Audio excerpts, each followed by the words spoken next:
sat down at like 5 o'clock in the morning. I had a Red Bull. This was like number 3.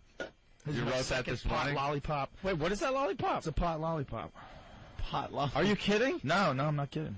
What does it get you fucked up? Oh, fuck yeah. Yeah, dude, if you don't smoke pot, this will put you on fucking Pluto. You'll be like pinned to Pluto, spinning around in space. This is going to be the best show of the week. It is 7:17, and I am guaranteeing this is the best radio show of the week. This is why I stayed up. I got an email the other day from this guy in Tucson. Shows up with a Red Bull and a pot lollipop. Yeah. Fuck. All right, so this is what happened. I get this email the other day from this guy who's a radio DJ in Tucson. Ouch. Who says that Carlos Mencia was talking shit about me on the radio.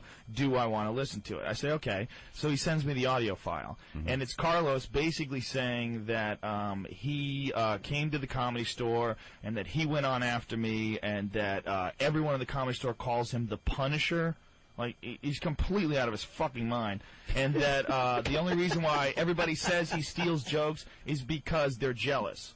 Which is insane, because have you ever heard anybody saying that Chris Rock steals jokes or Dave Chappelle steals jokes? No, but they're more jealous of Carlos Mencia than Chris Rock.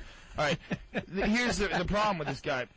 He lives in such a shallow glass house. Carlos Mencia claims to be Mexican. His name isn't even really Carlos Mencia. That's a fake name. His real ethnicity is he's half German and half Honduran. And his real name is Ned Holness. This is real. Wow. This is all real. Mitzi Shore invented the name Carlos Mencia to ingratiate him with the Latino community of Los Angeles.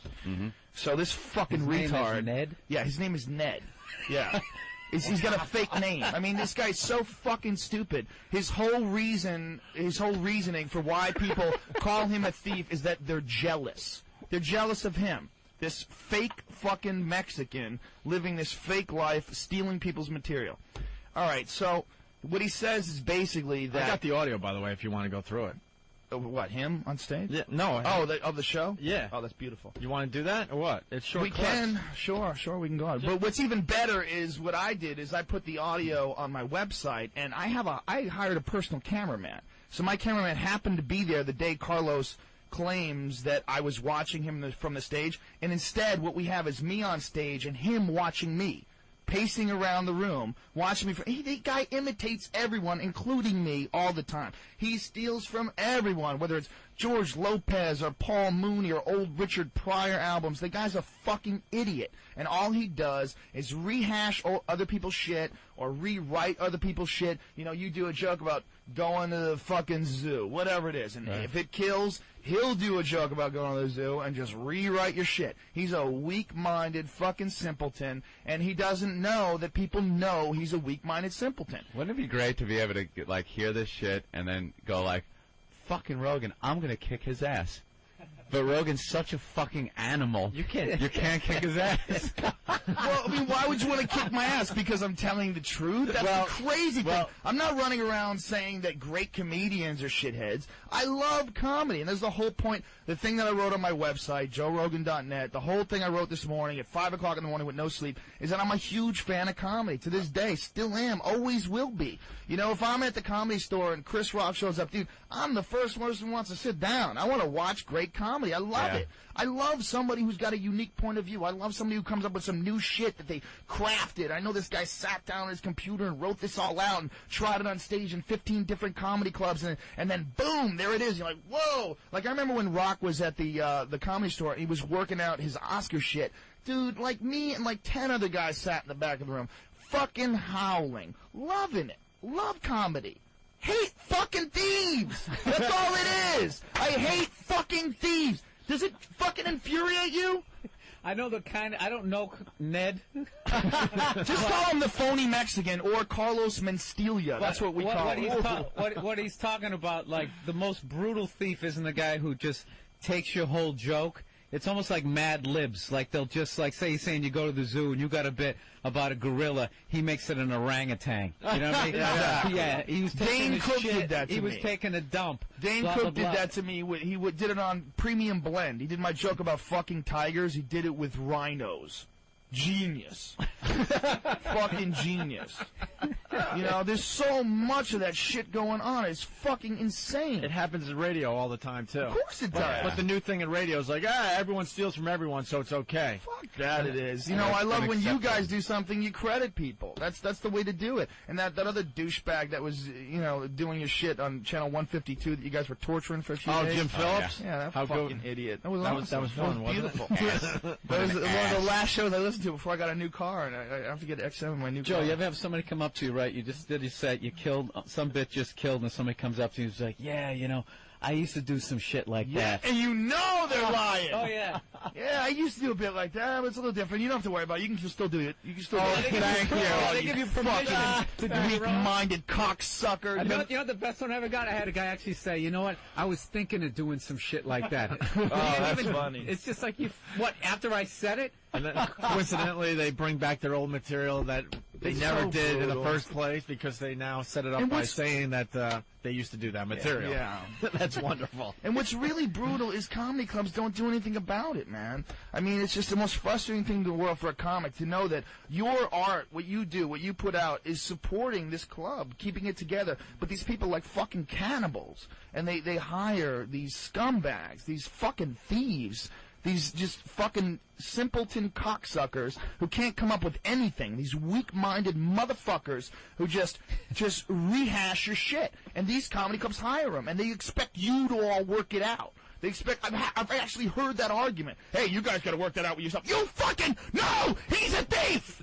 You fucking know. No one calls someone a thief that's not a thief. There's not one person I've ever heard called a thief that's not a thief. Have you?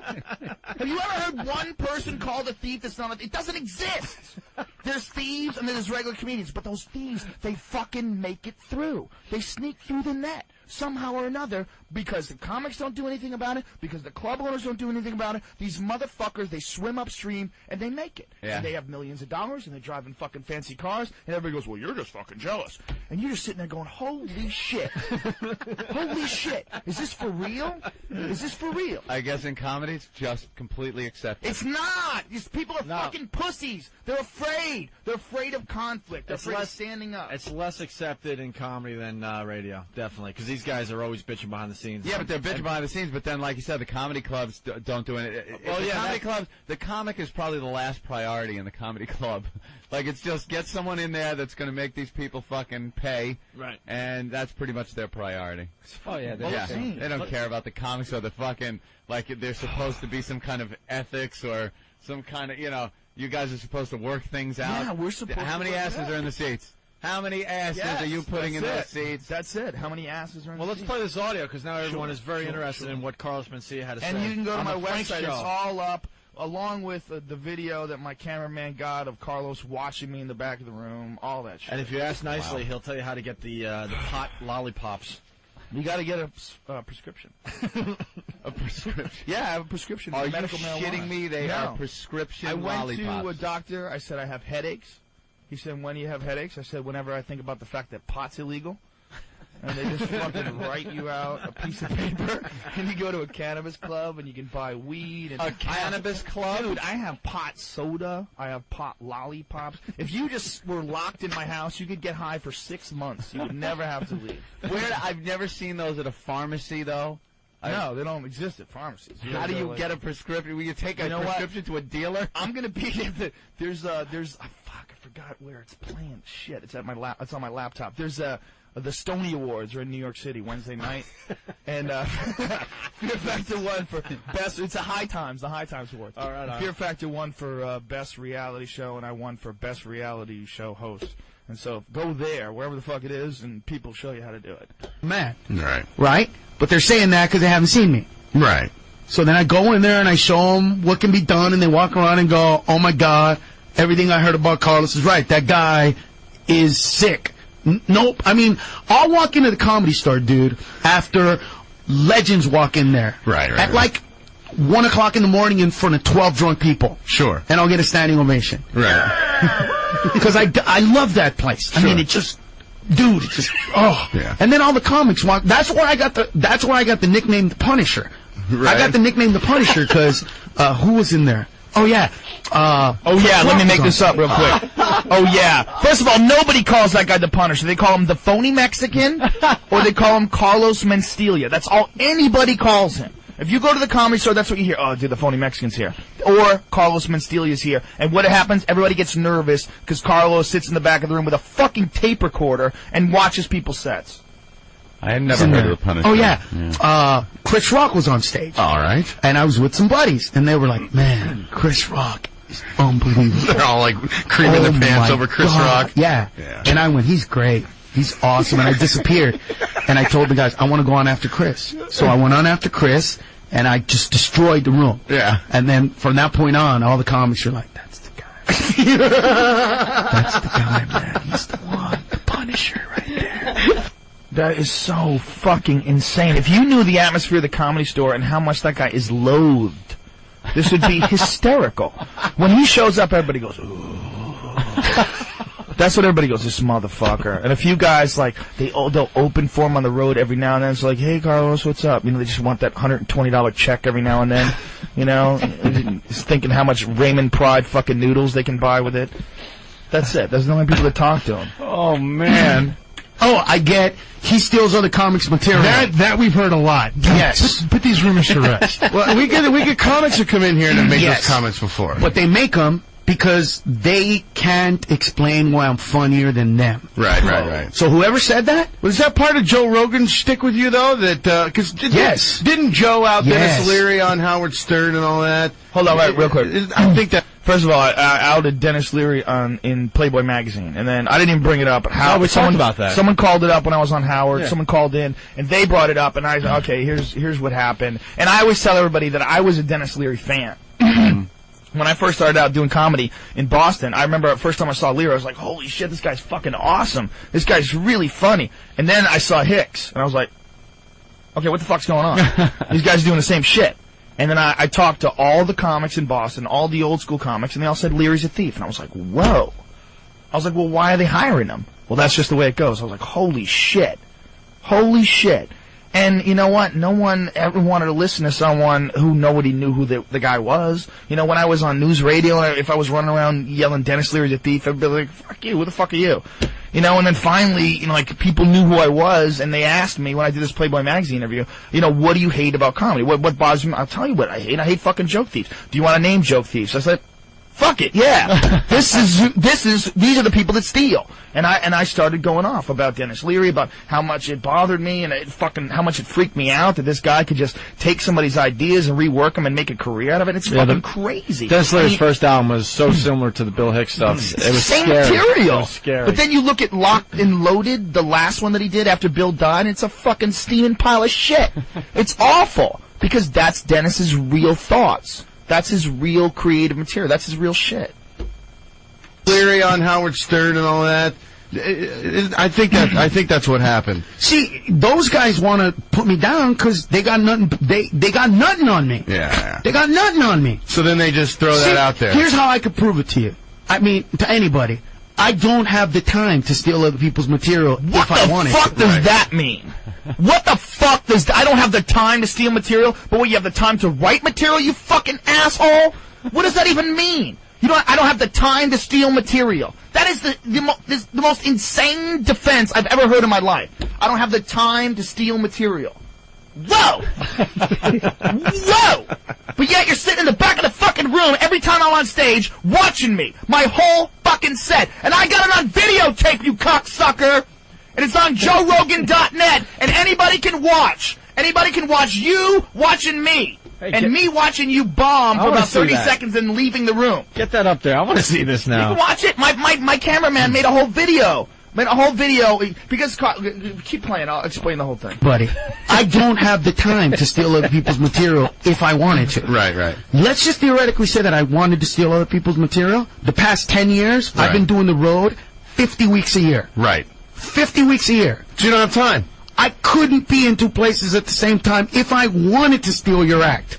I couldn't. So why guys pause like that for a second. I did a one-man show in Aspen, and this is when I hated this motherfucker, and we had words at the Comedy Store, and he knew I hated him, and yet he came in while I was standing there waiting to go on stage in Aspen at the Comedy Festival, He came into the room and sat down and watched my entire fucking set. He knew I hated him. He knew that he hated me, and yet he came there and he watched, like he does with everybody. He sits and he watches, and he just cherry picks. Just cherry picks ideas. How can I rework that? How can I fit that into my Beaner material? How can I fit that into this? That's what he does. I wanted to steal your act.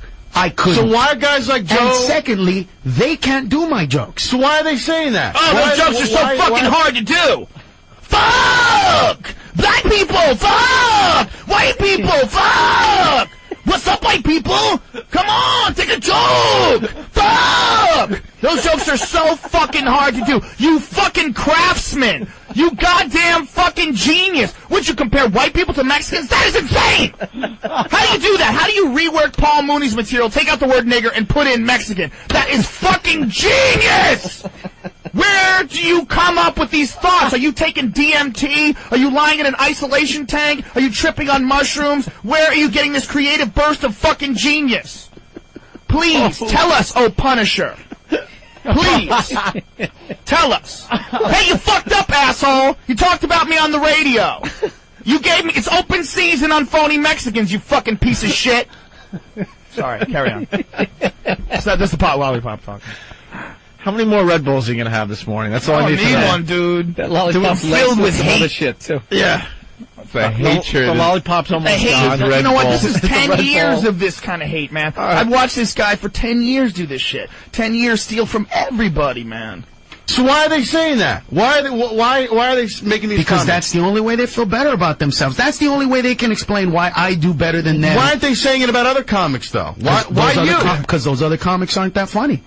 Oh, Chris Rock. No, that guy's not that funny. That Dave Chappelle guy, that guy fucking sucks. Dave Attell, what the fuck is that guy funny? Come on, Jim Norton? Who the fuck says that guy's funny?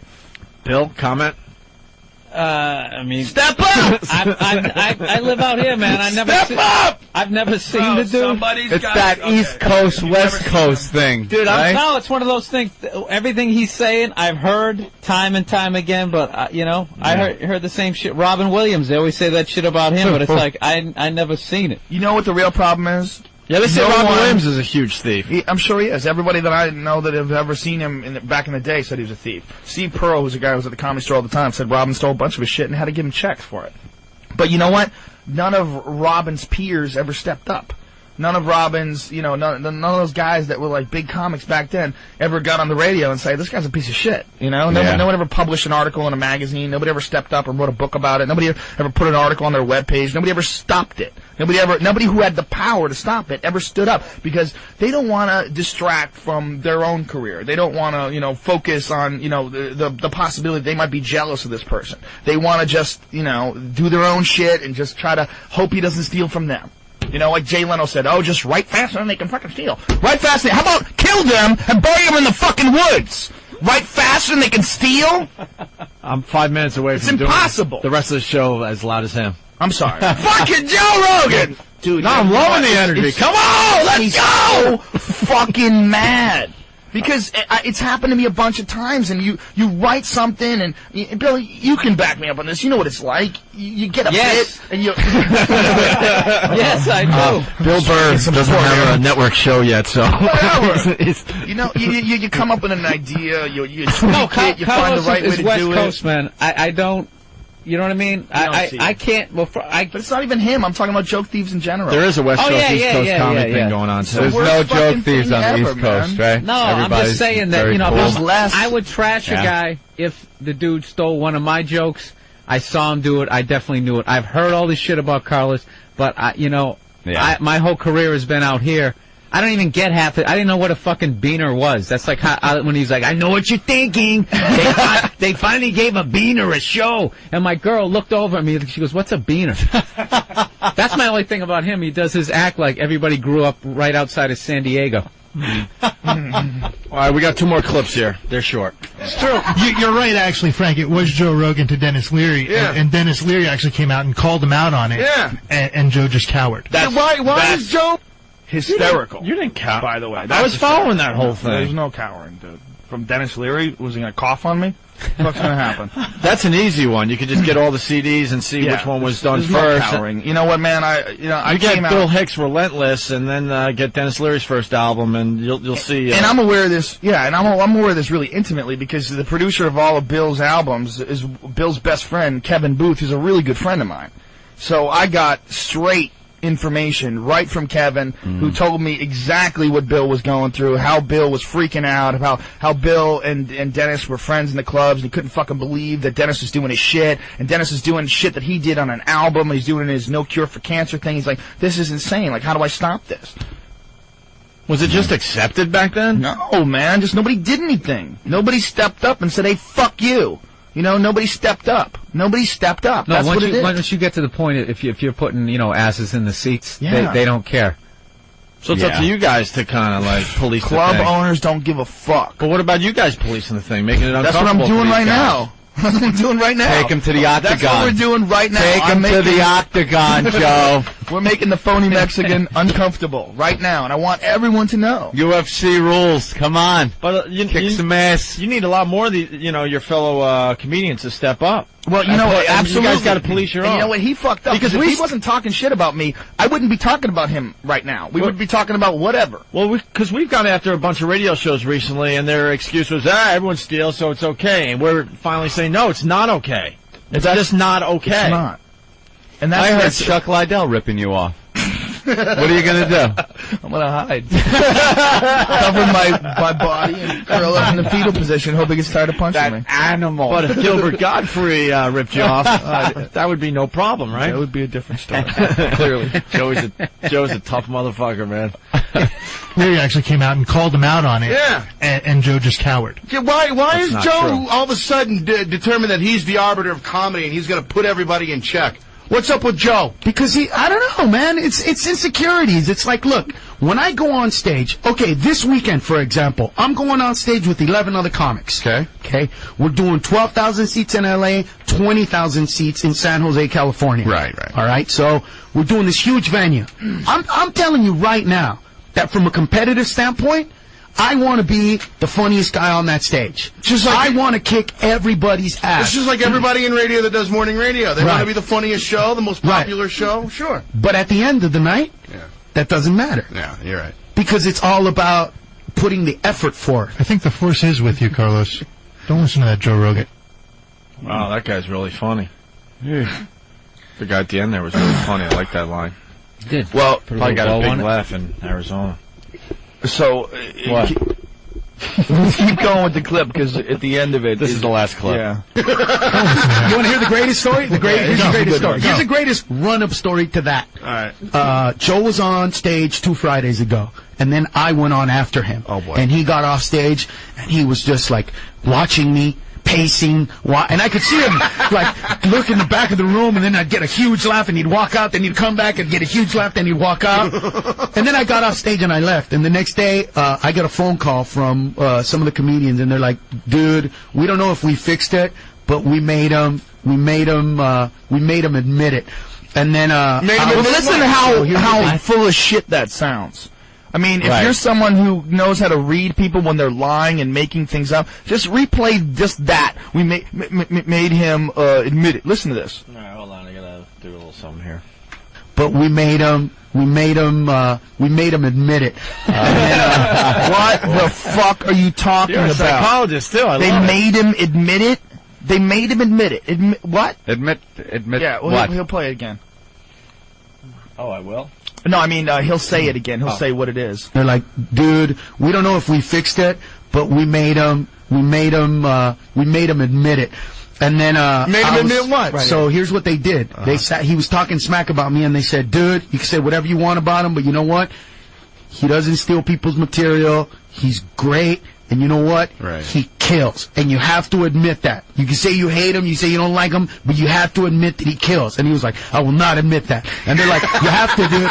You have to admit that he kills." And they're like, we talked to him for an hour, and at the end of an hour, he finally said, "All right, I admit it." All right. He said, and they quote that he said, Fine, he kills. I don't know how he does it. I can't explain it, but he kills. And then they all just walked away, and I was like, yes. I am the Punisher! And then I whacked off. The comedy god shine upon thee! That's why it gets a standing ovation. Now, here's the beautiful thing. Did you hear the hole, Anthony? Yeah, the hole added in her. Yeah, the hole. Every morning show has to have a hole that absolutely nothing. But here's the beautiful thing about it. What he's describing, yeah. I actually have a cameraman that follows me around at the Comedy Store because a bunch of my buddies come to the Comedy Store, and a lot of times we're hanging out in the parking lot, some really funny shit happens. And we videotape it, and I edit it, and I put it on the internet. Yeah. Well, my camera guy was there for this night, and he videotaped Carlos watching me, okay, from the back of the room doing exactly what he claims I was doing, pacing around the room, watching me from a bunch of different angles, and then he also videotaped me afterwards going, dude, I just don't, he's talking about nothing. He's just saying nothing. He's a fucking idiot. Saying that for 1 minute. That's how I talked about him, for 1 minute. That's it. That was the whole thing. We got all of it on videotape. All of it. Including this audio, so we have his audio over the reality. And my camera guy edited it all together with a Mexican song. And it's beautiful. And it's on JoeRogan.net? Yeah, you can go watch it. Anybody can watch. Along with a guy getting fucked to death by a horse. That's on my website. Where's Bob Kelly? Bob. You pulling his junk out at the window again? Oh, man. And you saw my little, looked like a little uncircumcised tsunami mule. That was uncircumcised? No, just I couldn't tell. It was so small, it was soft and sticking straight out. Because I have Jimmy said it looked like a baby's body with hair. Yeah, like a tall Lebanese child. Just my penis, my dick doesn't hold blood the way it used to. Really? Well, you have either you have a blood penis or a meat penis. A shower or a grower. Right. Or you have a blood meat penis. A blood meat penis is a huge dick. Okay? A blood penis is when the blood pumps to it, it gets to its full girth. Right. A meat penis is when it just hangs, it looks cool. But what was it doesn't yours? get much bigger. Mine used to be a blood penis. Like it would, I mean, mine used to be a meat penis where it would hang all the time. But now it actually is in the middle of, like, you know, it's to the left or to the right. Actually, now it's right in the middle, like a little mushroom cap. And I had a problem last year when I was fatter, because I lost 30 pounds. I used to be, when I was heavier. Yeah.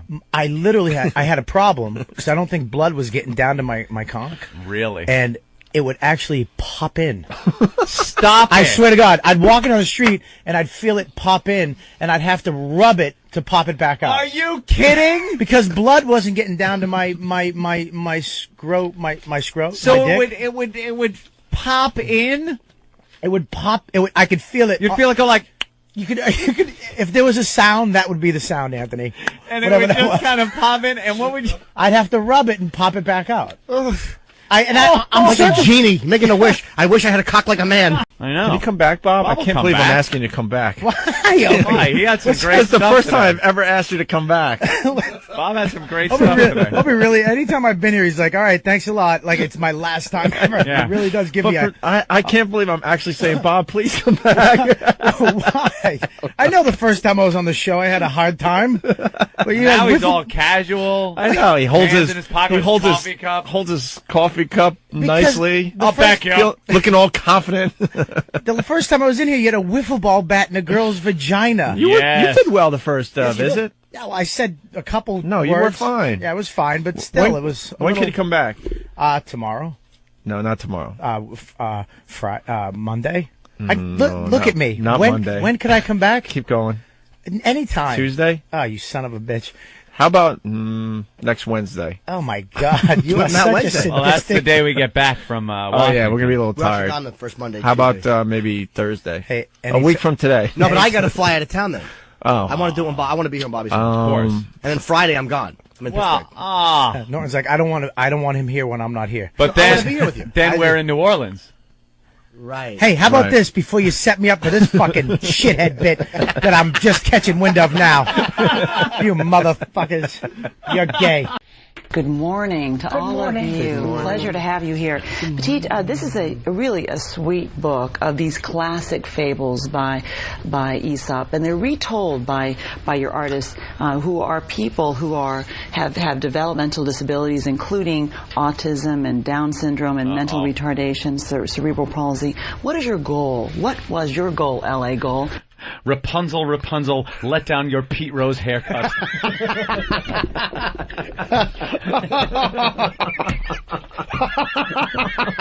Well, we got Randy. He's trying one. Randy. Yo, I got a disabled fable for you. We are useful to society. Well, didn't Jimmy say that one already? Yes, of course. Yeah. Let down your Pete Rose. Here we go. It's going to make me laugh all day. What was your goal? What was your goal, LA goal, in producing this book, which took 8 years to get done? Of course it did. Well, I couldn't figure out the order to put the pages in. 3 retarded mice. 3 retarded mice. See how they throw out the cheese?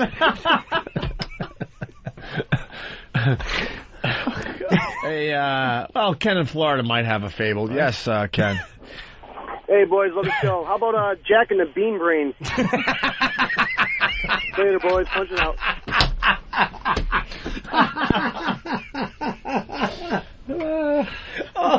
Oh, my chest. All right. The book took 8 years. Fee, fi, fum, foid. I smell the blood of a mongoloid.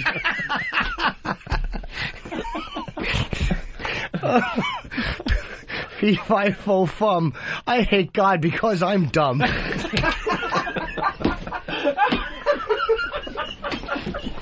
Holy crap.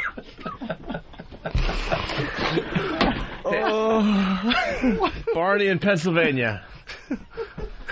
Hey, what's up? Humpty Dumpty sat on a wall, but my head is bigger. I got a fable for you. How about your buddy Mac on the street, Puss in Boots? Doug in Minnesota. Doug. How about Snow White and the 7 chromosomes?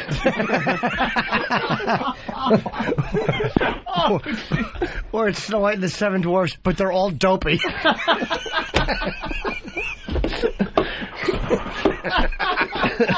Dave in Texas. Dave? Yeah, disabled fable, the little engine that couldn't. You know, it's been sitting in front of us for a few days now. The Dateline online predator thing. Holy crap. Did you see this show? I did not see it. I heard some clips. Dateline rented a house in a really nice suburb, and then they did the online chat and got these predators. With some pedophiles. Posing as children. They get the pedophiles, and then they invite them over the house, and when they walk in, there's a Dateline camera crew asking them, hey, what's your problem, bud? What the fuck you doing here? What are you doing trying to hook up with a young boy? Then they got video, you know, of the kitchen, and all of a sudden, naked guy walks into the kitchen. And there's the report, like, what the hell are you doing? With the ball blur? Blur out pixelated nutsack. With the pixelated balls.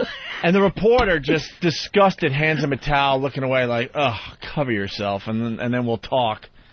But not only was he naked for a child. Yeah, for a kid with beer. Whew. That's the highlight, right, Nathaniel? Yeah, screw the rest of it. We can play it right now, all right? Yeah, let's hear. Man told to come in naked. What, the girl who plays Bart Simpson? It's never a child, people. I don't know who's still getting caught. Who is still getting... They're the same people that are, like, sending their bank accounts numbers to Nigeria? Yeah. Because there's a fortune there that has to be sent over to the U.S.? My roommate almost got caught up in that. Stop it. Yeah, sent the sexy picture of a Nigerian girl. Hey, they kidnapped me, and they said I have to stay at this hotel until I get $4,612. Sorry, you can be there a while. Here's the first clip. We enlisted the help of volunteers from a vigilante organization called Perverted Justice.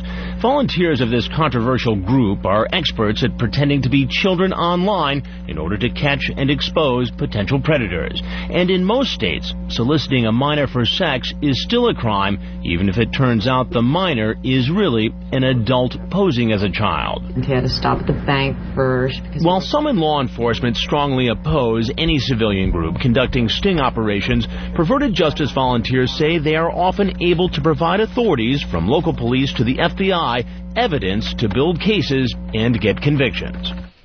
This supposed little girl or little boy goes, "Come on over to my house." Sure, I'm going to come on over to your house, little boy. Your house? Not a meeting at Inspiration Point or Al's Diner or something, but at your house? Yeah. Like what? My mommy's not home. What is? How do you end up doing that? Yeah. Like that's the thing where you go, "Are you stupid?" Dude, they're so sexed up into a froth. They're just, it's just, they're pumping.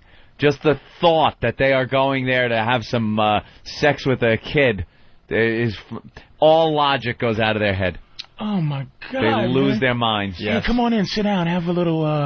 I have some toy cup tea and some. Oh yes, of course. And I have what's the Easy Bake Oven cookies? Have a seat, naked man. Here we go. Here's the next clip. So how do perverted justice operatives find potential sexual predators? First, they go into chat rooms, usually through AOL or Yahoo. And that would be the crime right there. Just can't wait. Look at, hi, how old are you? 14? Here's my cock. Picture of my cock. Not even like a fine how do you do or anything. Like no tact, even for the kids. It's like even a little kid would go, whoa, whoa, whoa. Yeah. Hey there, fella. Dude. I just talking about baseball for a while. You're going to get some. You're going to get some. Calm down. Let's kiss for damn excited. Just got home from school. I'm 14 years old, and can I put it in your ass? What? He's a turnoff. Jeez, what classes you taking? I thought older men were supposed to be cool. Yeah. Get out of here. Be a little smooth. That is a great angle. Right to it, man. Damn. And then the guy has pedophile voice. The guy doing the thing, it's like he has that look in it, creepy voice. Well, now we get into some of the audio of the pedophiles. Listen to this. Here's a 46-year-old who calls himself the Sphinx 59. He thinks he's talking to a 12-year-old girl named Sarah. It takes him only 4 minutes of chatting online to ask her, "Are you a virgin?" She says she is, and then he asks if she's ever performed oral sex. She's talking to Erin, a 14-year-old. He asks her bra size, if she shaves anything other than her legs, and says there's just something about a teen body. I'm 14, man. My name is Erin, and I'm a cheerleader. Shave your pussy! Shave that snatch! My girl is a hoe, and I still have to talk to her, like, a little bit. Like, I have to go, "Hey, babe, what you doing later?" Guys are fucking... I can't even say that to my girl. Name is Kathy, and I like puppy dogs. And I'm a virgin. You suck cock? Suck that cock. Jesus, what happened to me? I meant to type in, "Oh, nice to meet you," and "What school do you go to?" And I don't know. My name is Brittany, and I'm only 12 years old, and I like pop music. Lick your ass. You need an ass licking? Love licking teen ass. How about just, why? You like Barbie? Yeah, something. Yeah. So, think right Ken's to it. cute. Think King Dolls are cute. Yeah, suck that cock. Suck that cock. Oh, my God. So at this point, they got the house that they rent, and they got the cameras ready to go, and now these guys are starting to show up at the house, convinced that they're going to meet some underage boy or girl. Once a predator has made it clear he wants sex with a minor and makes a date for the liaison, the crime has already been committed. To ask you some questions. He makes a beeline out to the garage, barely touches the stairs, and with his arms flailing, runs down the driveway and down the street. Clearly... Just run away. How quick did his rod go away when the Dateline guy pokes his face in? Boop. Oh. You gotta have a guy with balls that stands there and goes, Is your daughter home? That's who I was talking to. They should have a midget standing there like with the back turned like Sylvester Stallone from that movie. What's it? Nighthawks. Nighthawks, and just turn around and go, "What the fuck is wrong with you?" Hey, you sicko! What the? Yeah, a little blonde-haired midget, like the one from fucking Total Recall. And then the camera just does a close-up, back-up look. Leaves a silhouette of him with his arms flailing on the front door as he ran through it like a cartoon. He runs through like Donald Duck. Daffy Duck is the shape of... You see his arms, legs, and his boner. It's the shape of a pedophile in the house. Okay, to come here to see a 14-year-old girl. No, I didn't. And you say, would you ever try anal? Ouch, that's like it could hurt. I'd have done right. You have to be very gentle with that. Quite a Romeo. I'm a lonely guy. What can I say? He's more than just a lonely guy. Something like this. Actually, it is. I'm serious. Sure he is. Wow. They all have the same thing. It's the first time. They don't know how old she is at first, and then they kind of fess up to it. I'm prowling for young men. What he goes on to say in the pictures he sends are so graphic, we had to carefully edit them before putting them on television. These pictures, the one they could show, it's all you can see is his face, and his entire mouth is blacked out. Really? So I can't imagine what's going on there, that they had to black out the mouth only. Dreidel, dreidel, dreidel, I'll shove it up your ass. Dreidel. Here. Side garage is open. Strip to your underwear and come in. I be in mine. The man says, I don't wear underwear. So the decoy says, then come in naked. Oh. And you could never guess what he does in the garage. Your feet on the ground and keep reaching for your cock. And now a long-distance dedication. With the intent to have sex with a minor. Yes, sir, I do. He says he knows it's illegal, but it appears that's not enough to deter him. Yes, there's the tease. Did you know it's illegal? Of course. Who doesn't know that? The guy's whipped up. That's not the end of Naked Guy. No? Oh, no. He looked like he was crying, was he? Yeah, he was really freaked out that he got caught. What do you think? What do you think the legal, like, if there was no such thing as law and all this bullshit, we just was what do you think the age would be that like a regular dude would go, nah, nah. What, the cutoff point? The cutoff, the regular dude? Primal cutoff point of nah. Primal, like morality steps just in and go, tells wait you? a minute, there must be a God and he's watching, I can't do that. 16, sometimes 15. 16, 15 years old? Sometimes 15. 15. 15, you think? That's the... Yeah. Back in the... That's the caveman cutoff? That's caveman, club over the head, cutoff point. She doesn't even have hair on her back. I'm not going to... Can you imagine the shit that was going on during the caveman era? During the pilgrim era? Pilgrim... Well, when did they live till? You know, they kind of died young back then. They died at 30, so they had to get going at 10. So they had to start a little early. Yeah, sure. You were an old fucking school marm by 19. You're right. Someone had to finally look around their little town and go, what the... We need some laws. This has to stop. This has to stop. Because I know 13, look, I started, you know, you start early. There's always a girl that fucks everybody in the neighborhood, you know what I mean, when you're growing up.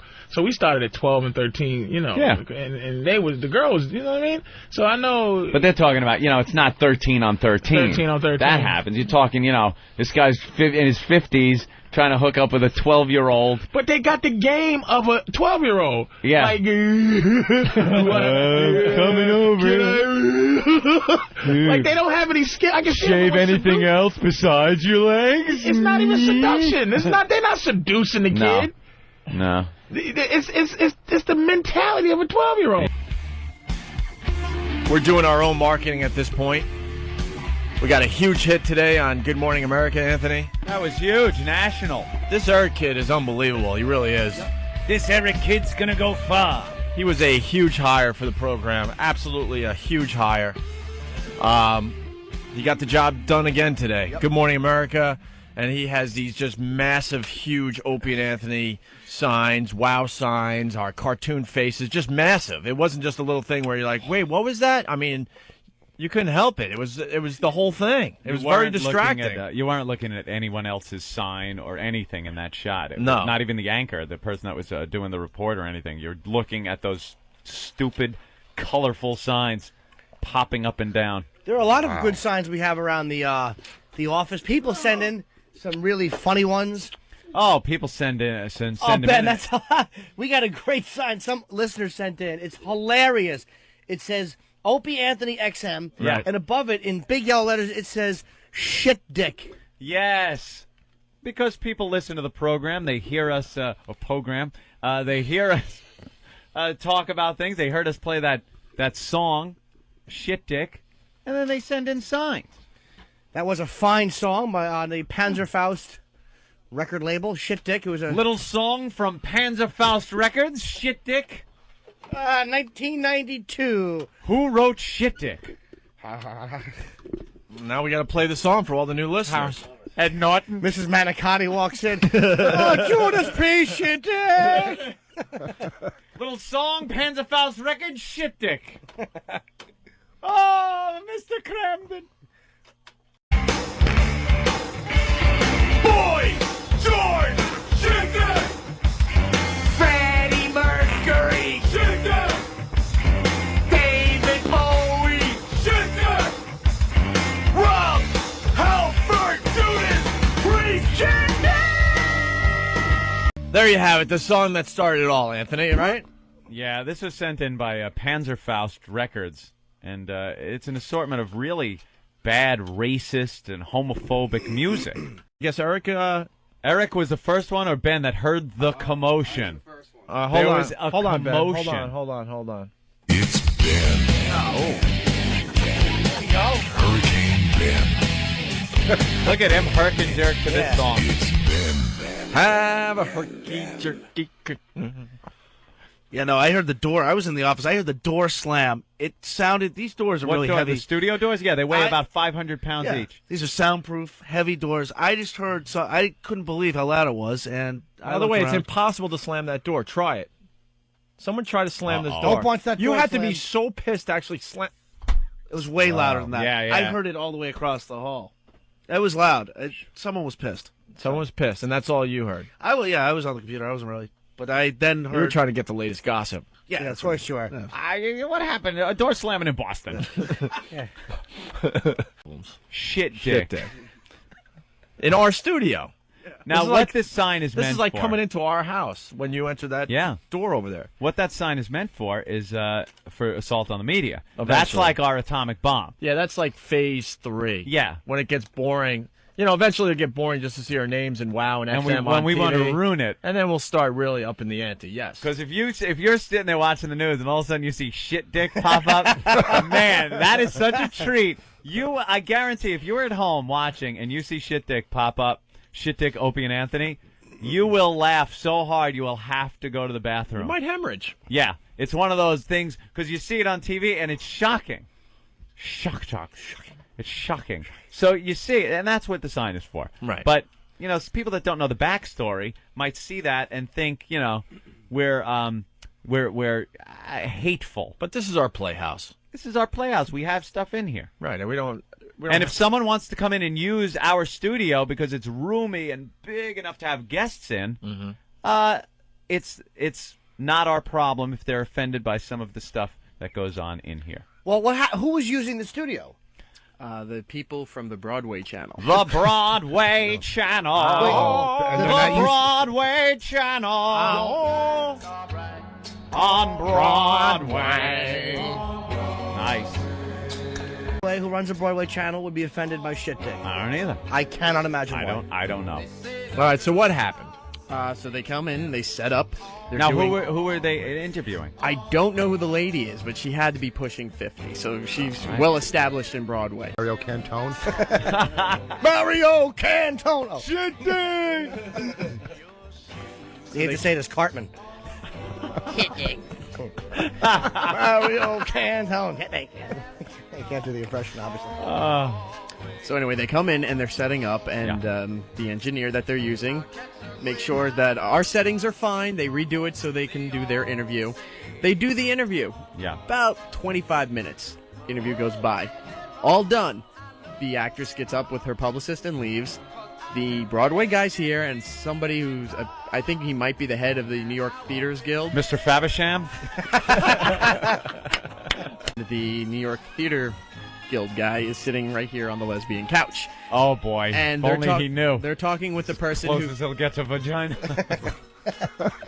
They're talking with the person who was engineering the show.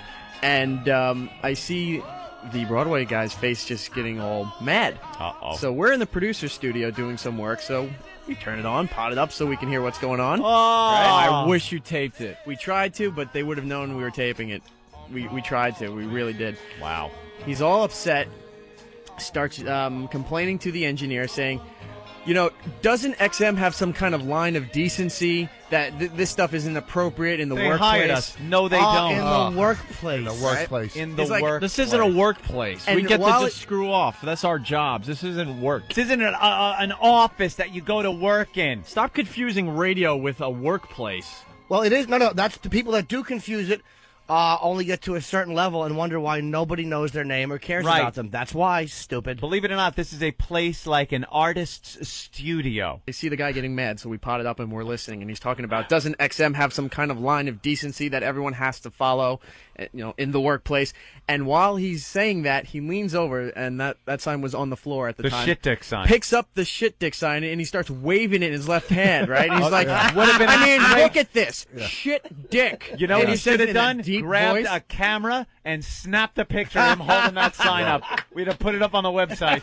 He was mad because it wasn't a real dick in his hand. Oh, Voss, that's not Shut polite. up, those Broadway faggots. Let me tell you something about this. If you want I don't to even sue know. anyone, his name is Rich Voss. Rich I Voss. tried said that. hitting dump I didn't buttons say anything. around here. We have no idea if this guy. I try what hitting this dump guy buttons. does. I don't know if they work or not around I here. don't know. I didn't say any guy's name, but there are a bunch of liberals that get so mad at everything. They're just a bunch of babies. You can't say this, say that. The goddamn. You know what? If Janine Garofalo was in here saying that shit, they wouldn't have a problem. Why? Am I in trouble or something? No, go. No, I just point. fucking, forget it. Just liberals. I watched American Meatballs. Werewolf in London on mescaline. Me and a couple of friends from work decided to cut out early. We took some mescaline and saw American Werewolf in London. And when he turns into that werewolf, holy Jesus. The effects for the time were really pretty good, You yeah. look back now and it's like, CGI would do it 20 times better. But at the time, it was really impressive how he turns into the wolf. And I'm watching this. My jaw was just on the seat, and I'm like, holy shit, this is the most horrific thing I've ever seen. You're on mescaline. Your whole mind. And the effects are good for the time, but your mind is also adding in other effects and kind of making it look better than it is. Filling in the blanks. Yeah, filling in the blanks. Always made me laugh, mescaline. Yeah, well, we were laughing, too. Kind of freaked out, though, a little bit, but you were laughing at getting freaked out. Mescaline, very fun drug to take, kids. Yeah, I remember mescaline. Yeah. I enjoyed that very much. That's the one. The colors got so bright. I used to work at Chicago Pizza Pub out on Long Island. On Jericho? Yeah, it was the worked there? deep dish pizza place. Yeah, of course. Yeah, used to work there for about a year and a half on staring at the mescaline. pizza pies. All the time. Look at the pepperoni. It was, yeah, Look at the me, reds. me and different like kinds of 2, meats. 3 other guys would walk. We'd be like just mescaline, doing mescaline. Walk in, and the French fries were under the heat lamp. I remember these things vividly. The French fries were waiting to go out under the heat lamp. They were glowing a yellow that I have since never seen a color yellow this bright in my life. I was stunned at how brightly yellow the French fries were. That's what mescaline is. How long does something like... See, I never had the balls to do something like that. No. Any of those, like, hallucinogens? Mescaline lasts you a few hours, quite a few. Probably 8 hours of really feeling it. Yeah. Not as hallucinogenic though as acid. Acid was No, really no, scary. no. Mescaline was just kind of like, a little... Colorful. Yeah. Get Fun. a few things waving Giggly. around. Very giggly. Giggly. New kinds of yellow. Yeah. New kinds of bright, vibrant yellows. Discoveries. Back in the maybe late 60s, early 70s, to teach kids about the horrors and dangers of doing drugs. And this girl, who just sounds like she's probably some filthy hippie chick, is conveying one of her experiences. She has Steve C. diction, though. Yes, she does. Perfect diction. Perfect. I don't know what I was waiting for, a flash or a rush or whatever. But I kept sitting there waiting, and nothing was happening. So I got up and then went to the dresser, and put on a pair of pink capris and a green and brown blouse. They didn't have weed whackers back then. No. All right. Grass I thought stains. the colors were beautiful. So we tripped down to Market Street, and Of course she did. Now it's kicking in, right? Good. The music goes. Now she got dressed. She took it. She figures nothing's happening. But now the music starts. She's to like, tell oh well, you. that acid's overrated. I might as well go for a walk. Right. Put in the Bela Lugosi music. I put on some Bela Lugosi music and left the house. She sounds a little like Ed Wood. Yeah. I like to wear women's clothing. Bella? You know, this I decided- voiceover. Perfect. This voiceover is part of her her community service. Yeah, exactly. And I stood there with this hot dog and asked Terry, do you know this hot dog is talking to me? And he says, nah, let's get out of here. He thought I was just faking. And I told him, look at the thing, he's got a face, and he's screaming. And the guy finally looked over, and he got on the same trip that I was on. I would smack her in the face. There's our poor pal, probably just trying to have a little fun. Probably just burned his draft card. He's doing a little acid. He's having a walking good around. trip. He's having a great trip. And this bitch screws it all up with the talking hot dog. Yeah, that sounded like Yoko Ono. What, the music? Yeah, the screaming. All right, do we play the audio of the fiance finally? Ooh. Yes. Or do we want to take leaks and stuff? Well, I have to tinkle, but I mean, whatever you guys want to do, I'm here. There's something about her face. She looks like she likes anal, even though she's a virgin. Yeah. Doesn't she just look like she would? Those eyes look like she just had one jammed in for the first time. I was going to say, it looks like she still has one in there. Yeah, there's something Whoa, about hey. her. I'm telling you. All right, Jim, so what happened last night? Well, as you all know, I'm a frightened, lonely man. Mm-hmm. So I have a massage girl that I wanted to see, and I canceled my spot at the Comedy Store. It was going to be too late, so like, what am I going to do from 7 o'clock till like 9:30? And I had her come over, and I took a Levitra, because that's how bad I am. It's like I feel like my dick has to be rock solid for a massage girl who I'm paying. What's the difference between Levitra or Viagra? Well, funny you should ask, yeah. Levitra doesn't destroy your nose as bad. Viagra gives you, like when I was in Your Brazil, nose? It makes you congested, horribly congested. Like when I was in Brazil, I was doing 100 milligrams of Viagra a day, which is like that will keep you hard 4 days after you're dead, and then just banging 3 hookers in a row. I would bang 3 hookers in a row in Brazil. So coming back, I got Levitra, and it doesn't make your nose as stuffed, and it gives you a nicer erection. I like it better. Nicer? In what way? It's just it's more juicy. Yeah, it's got Does a it look firmer- better? and it's easier to finish with. I couldn't bust on 100 milligrams of Viagra. You can't bust. You're hard No? for hours. But Yo, you can't bust, yo. Well, yeah, I'm trying to say it nice. Bust a nut, yo. Now, maybe I just can't hear myself talking, but I can't hear out of these headphones. Yeah, you got to get closer to the mic again, too. No, I can't hear out of the headphones. Great. Now, I can hear that, but I can't hear that. So we'll put them there. We'll just talk. And so the massage girl comes over last night, and I can't breathe because I took the Levitra, which makes my nose stuffy. Yeah. So I pop Zycam. So she, What is that? It's a nose spray which clears you up. Oh, okay. You know what a fucking mess I am? Wow, you medicate a lot for somebody that in the doesn't do program. drugs. No, none of them are narcotics. But that's why my nose is stuffy today. So I took Zycam last night, and then I slept. None of them are narcotics, but do you realize you're you could dependent have on some these kind things. of dependency, some chemical dependency to get hard-ons with medication and No. I just wanted it to be particularly lovely while she was here. for what reason? So she'd look at it and not be able to ignore it. Because nothing is worse when you're getting a massage than hoping she gets the hint. But you know what I mean? You want to be firm because if it's just laying there like a paraplegic slug, she's going to think you're not interested and she's not going to touch it. Okay. So you have to be ready. You have to be physically, you got to be erect. Was it an Asian girl? No, I don't mess with the Asians. The only time I ever did Why? the Asian, they bug me with their submission and their stupid, they're just awful. They do nothing You for want me. a take charge kind of gal? No, I just want somebody that doesn't have the same dumb deadpan look on her face, whether she's smiling, happy, or indifferent. You can never tell how Asians feel. Stupid plastic Halloween mask faces. They don't make any expressions. Jesus Christ, could you be a person? I'm not being mean. I got one in a massage parlor. I went to this place in Jersey. and I'm banging her, and she's got her stupid eyes closed, I think. You can never really tell. Are your eyes closed, or are they wide open with surprise? I can't tell. There's only an eighth of an inch difference. You rotten POW torturing whore. Wow. And she's looking the other way while I'm on top of her. She's got her eyes closed, and she's looking the other way. And I'm like, I'm not expecting you to enjoy this, but could you at least not act like you're paying off a slave ship debt? For Christ's sake, how awful. She just looked horrified. Not even horrified, just like she was in pain. She didn't want to be there. It was actually an honest expression. That's how you should look if I'm on top of you with my fat tits dangling over your $100 making face. Yeah. But they don't do anything for me, the Asians. They don't do anything for me. Wow. Okay. Sorry. No, that's everyone's got their own little tastes and stuff. You like I touch. You like me touch you? No, I don't. Yeah. Yeah. What do you like? Like what race is good for you? American Indians, women, I love them because they. Where the hell do you find them? Find one of those? Where are you? New Mexico for a You horse? know how easy they are? You just got to drive down the street with a bottle hanging out the window. No, I like them because Hang out outside the casinos. Yeah, exactly.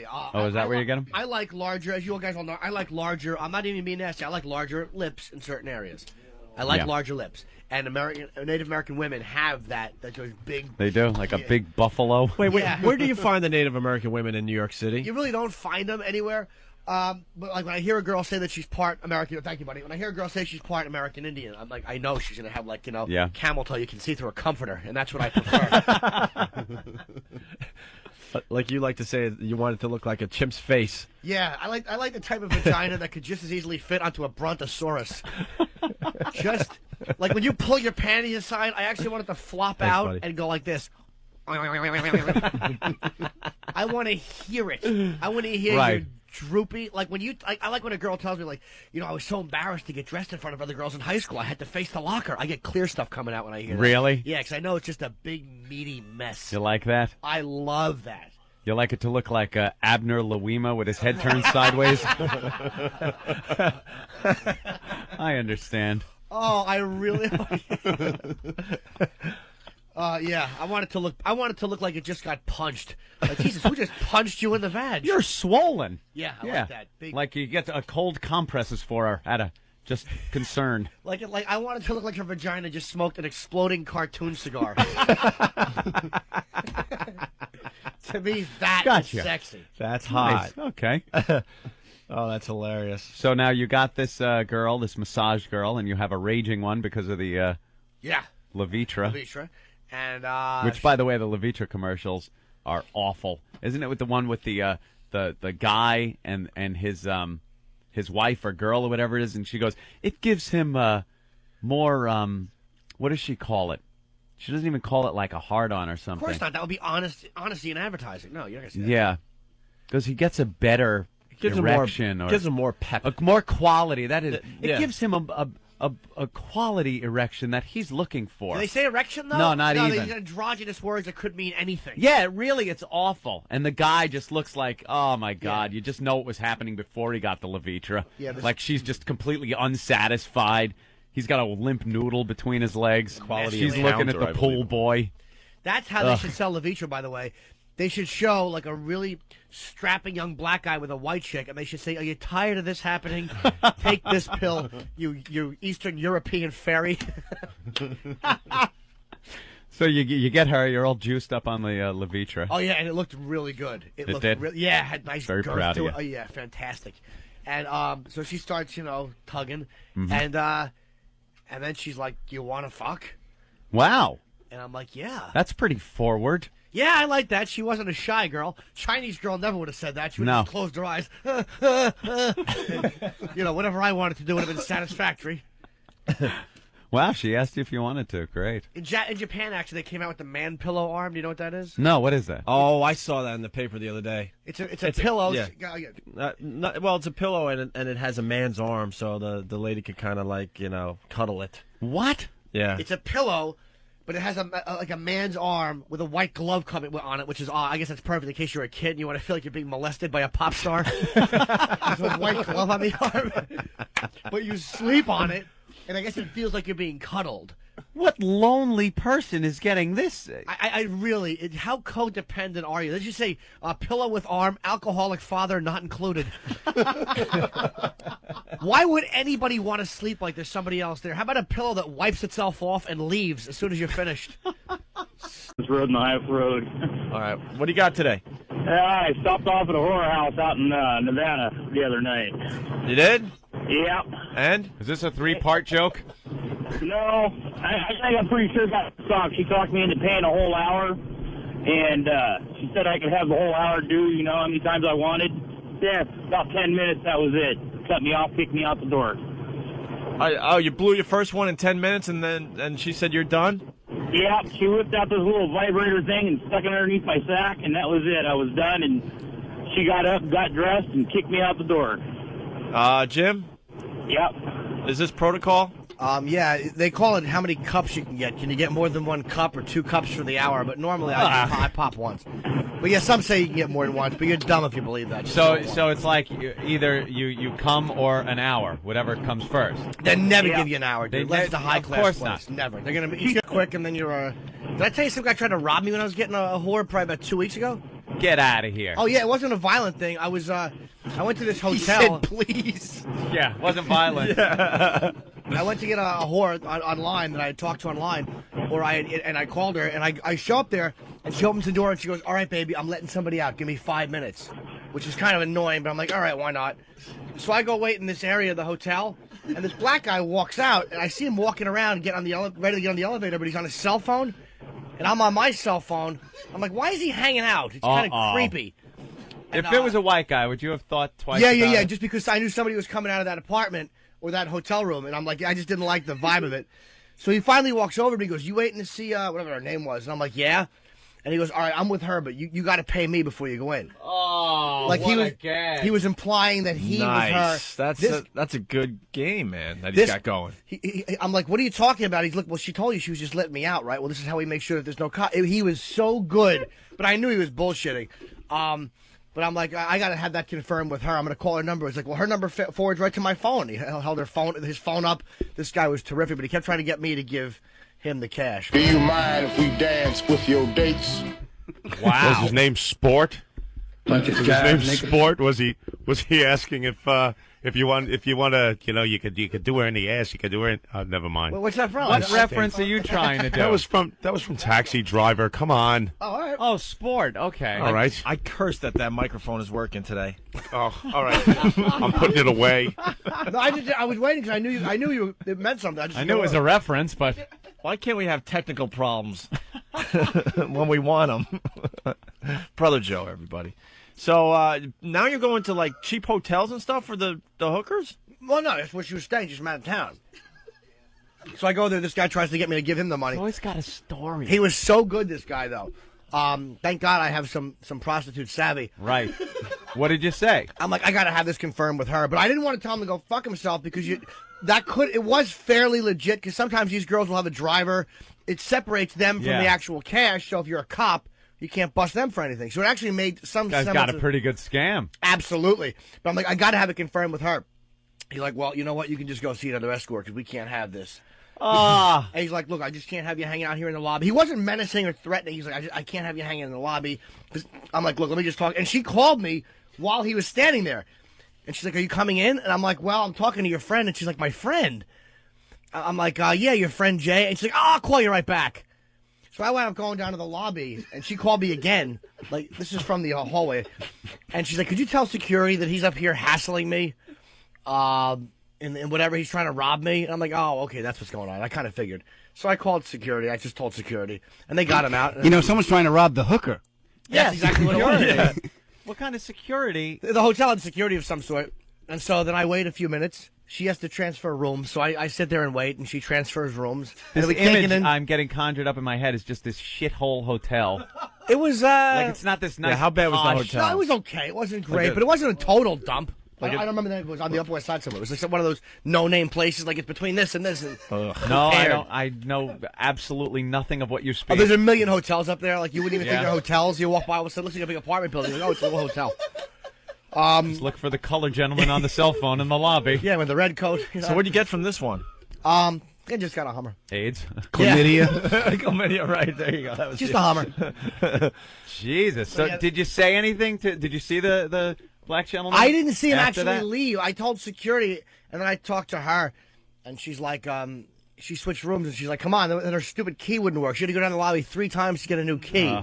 I was so irritated. Of course you are. And then so the experience was like, okay, but I'm like, If you saw the black gentleman, would you have said something like, "Ha, trying to screw me out of my money"? I did see him once since that. I saw him. Holy yes! I saw him on a. He's a gang member. I saw him. Uh-oh. But no, for what's he gonna get mad at me for? He's Oh, stupid. he's He tried wearing to red? Yeah. Oh, okay. But yeah, he's just trying to scam for some money. No big deal. But you know. Yeah, you better say no big deal. When did wasn't. you see him again? I was walking. I saw him on a street corner with a. But I wasn't. How do you even recognize them? The jacket was so. I mean, it could have been somebody else, but the face I remembered. But the jacket was so specific. It was just I couldn't describe it to you, but if I saw it out of 100 jackets, I go, that was it. Yeah. And the face, and you know, but you know what? It wasn't a violent confrontation. It was just he was trying to scam for some cash. It was pretty ingenious. Doesn't that bug actually. you? No, that really bugs me. It didn't bug me because it was such. He saw him. He probably didn't. I mean, look at me. I don't look like I've gotten 1,000 prostitutes. I think it bugs me more because I probably would have fallen for it, been all intimidated, and given him the money. He was and so screwed. good. That's why it bugs me. Yeah, because you know you're doing something wrong, and you're like, oh god. Yeah, I bet. Yeah, I'm being here is wrong. I better just pay this guy. Just pay this guy. And then the girl would have come down, and I said, "Yeah, I paid the guy." What? No, he's not. That was why. And I'd have been like, "Wow, God damn, I got screwed." But if she would have confirmed now that, I have to come out of anger. But Jimmy's savvy. That I just knew, but it wasn't. He was so good. Yeah, he was so good. I was almost tempted because his rap was great. He wasn't flustered when I said, "Look, well, I got to call her." He's like, "Go ahead." Her phone's forwarded to mine. He held up his phone. It was just like he was so comfortable. Yeah. He was really good. So I wasn't he mad was. at him. I wanted to go, Jesus, dude, that was fantastic. You know what? And it probably works 9 Oh, out I'm of 10 sure it times does. for the guy. I'm sure it does. He had no money, and he was trying to bang her for free. So I think he might have just been trying to get money to just get laid. Oh wow! So that was a motivator. Oh, then it was a noble cause.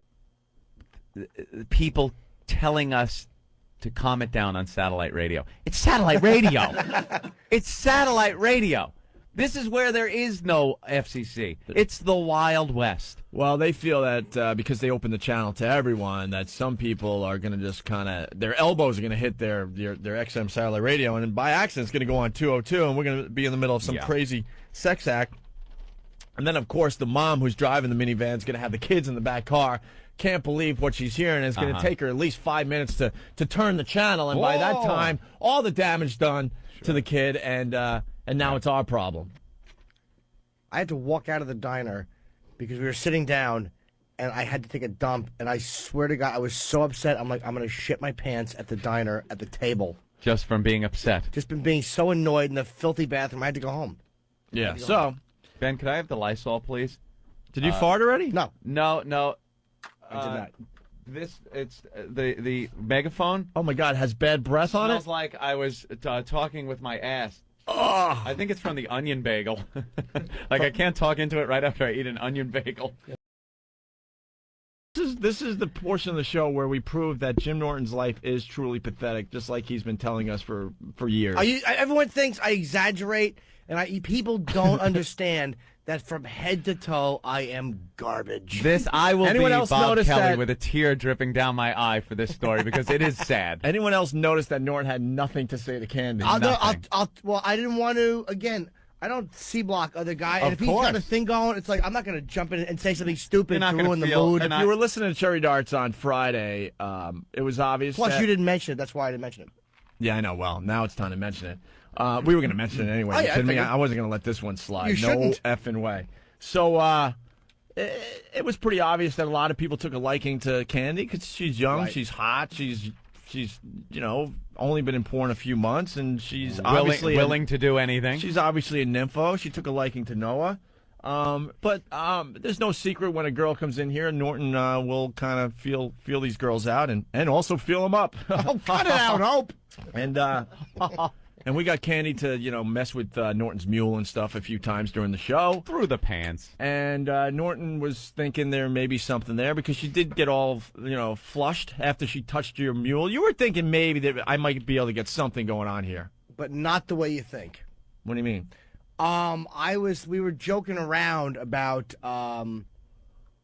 like, oh yeah, Norton likes to go out and pay for girls, and she's like, well, come on, like kind of like a joke, right? But I knew it wasn't a joke, so I was under no illusions that like, ooh, I think she likes me. I never make that error, ever. Well, I forget we're dealing with a professional. Oh, as yeah. far as, But I also as know far as call girls go. Jimmy might ask a girl, hey, you want to go out for a cup of coffee or something, just to maybe get to know her a little better. Yeah, at times, yeah, right. sure. But you weren't thinking that with her or anything? Nah, I didn't get those vibes off her. I Yeah. immediately knew, like, she's like, I'm an improv, but I never really believed it. I know it's all about business. Yeah. At least the relation with me was about business, and that was perfectly acceptable as far as I was concerned. All right. All right, we could do part 2 after the break. Yeah, I got to whiz bad. Let him whiz. We have a phone call from Jim's mom. And honestly, I haven't laughed this hard, and I couldn't tell you. No. I listened to the first 10 seconds of Jim Norton's mom's phone call to Jim, a concerned parent. I had to stop the tape, and I had to laugh for about 10 straight minutes. It's just a sweet mother concerned about her son. All right, here's the tape. Hi, sweetheart. It's Mom. How are you? Jimmy, I know this is a little awkward, but everyone's fine here. But we heard the radio show. We love it, by the way. And you were talking about giving up, the ladies of the evening. Ladies of the evening. This is where I stopped the tape earlier. I'm going to lose it again. Because it's your mom. She doesn't want to say whores or hookers or ladies of the evening. Ladies of the evening. Like she read that in one of her novels, one of those romantic novels where they make everything all nice. Yeah. Oh. I know you're trying to give up partaking in the world's oldest profession. Is there any guilt on your part about what your parents have to think?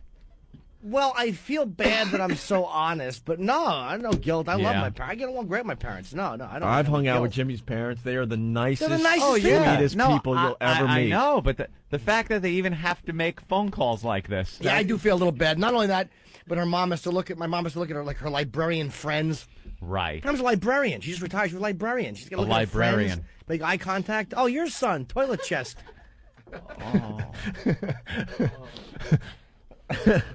I gotta start this over again. Hi, sweetheart. It's Mom. How are you?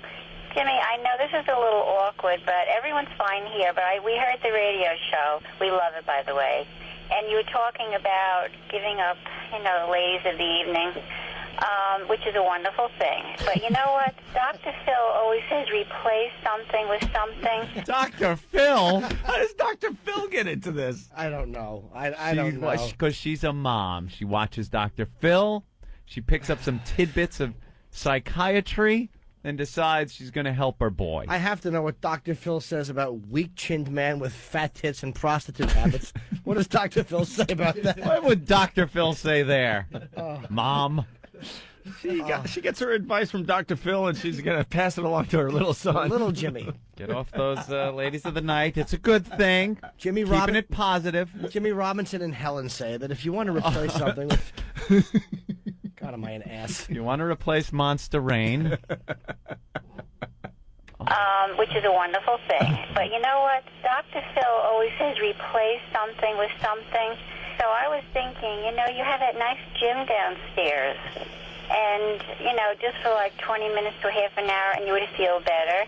Use that. And also there's gyms in New York you could go. Oh, she's trying to kill two birds with one stone here, isn't she? Yep. Oh. There's gyms in New York. The nice gym you have downstairs. You have a nice gym downstairs. Instead of banging a hooker for 20 minutes, why don't you jump on the treadmill? Anything could have been downstairs. Zarqawi's beheading equipment. You could go down there, just lop off the head of an imperialist. Just, replace it with something. Oh, man. I'm going to be laughing in my sleep tonight. Dr. Phil. Could go. You could exercise, and you would feel a whole lot better. You'd lose a little weight, you'd tone up, and you relieve, tension and stuff, and you'd be meeting other people.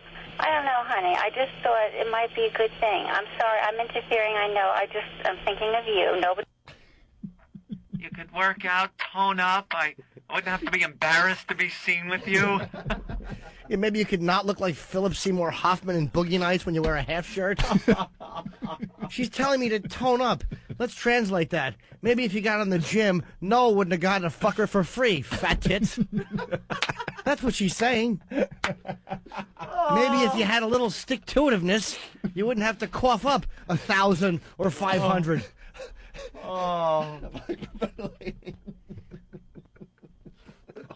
Get off the hooker, get on a Bowflex, Mom. And she said you can get rid of some energy, which I know what she's saying. Like that energy I have that goes into bad things could be used for working out. Lifting a barbell. Tone up a little bit. Lift dumbbells, don't fuck them. That's what Mom trying to say. Pick up weights. Don't lose it because you have AIDS. I'm drooling. Oh my God. Holy ass. Oh my God. Oh. Try the clean and snatch, not the dirty snatch. Do some rowing, not hoeing.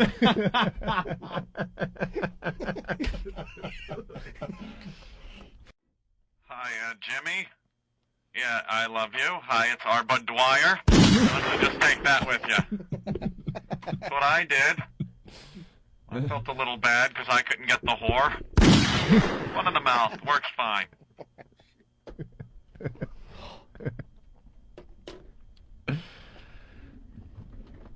Hi, Jimmy. Kurt Cobain. That'll take care of everything. Oh, that is really awful. They're very uncomfortable.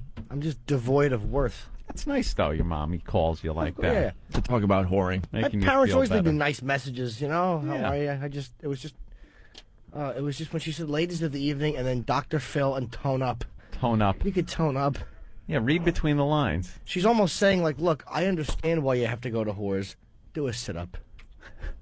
She's basically taking the side of women in general. Yeah. Saying you might want to go to the gym and tone up. That, you read between the lines. She's being nice because it's your mom and she loves you. Yes. But really what is being said there is, look, you disgusting pervert. Why don't you go to the gym? Get your mind off the whores for a second and pick up something besides a sandwich. That's what Mom is saying, but she says it in that nice mom way. In a mom's Dr. way. Phil, do we get rid of something, replace something, which is, what I want to do. Jimmy, I've been listening to Dr. Phil, and he says when you get rid of something to get something. So could you not be my son anymore and Noah will be?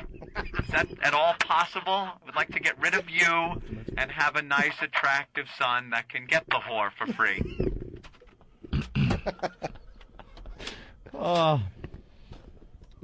Noah coughs and he works out his ab muscles. It really is depressing. It's just coughing into a six-pack. Probably stretches. He has that little V going down. You know the little V that goes under the abs, over the pubis? So that way all the whores for free can say, hey, where is it? Yeah, just follow the V. Oh, Noah, I should be paying you. Tee-hee-hee. Blah, blah, blah, blah. Oh, wait a minute. It's that Jimmy Norton on the phone. $2,000, fatso. Yeah, no, he's gone. He shan't be calling back. Why shouldn't I charge him? He has a string of Peloponnese. God, am I worthless. I've been on the grid, which I've never been to. And there's all these wealthy people and power players in the business. I'm all fat in my suit that I bought last summer, which fit great. And I'm so depressed because I'm wearing like a silky shirt, which just shows my titty outline. Oh, and no, my ex looks Jimmy. phenomenal, and I'm just sitting there. I can't button my suit. If I button my suit, the bottom kind of flares out to the left and right. You know how you button something over your fat stomach, and the bottom flares out to the left and right? You know, it's like my suit flares out like that little midget's hands. Well, I think it's time for a new suit. No, it's not. It's time for a sit-up. Mom is right.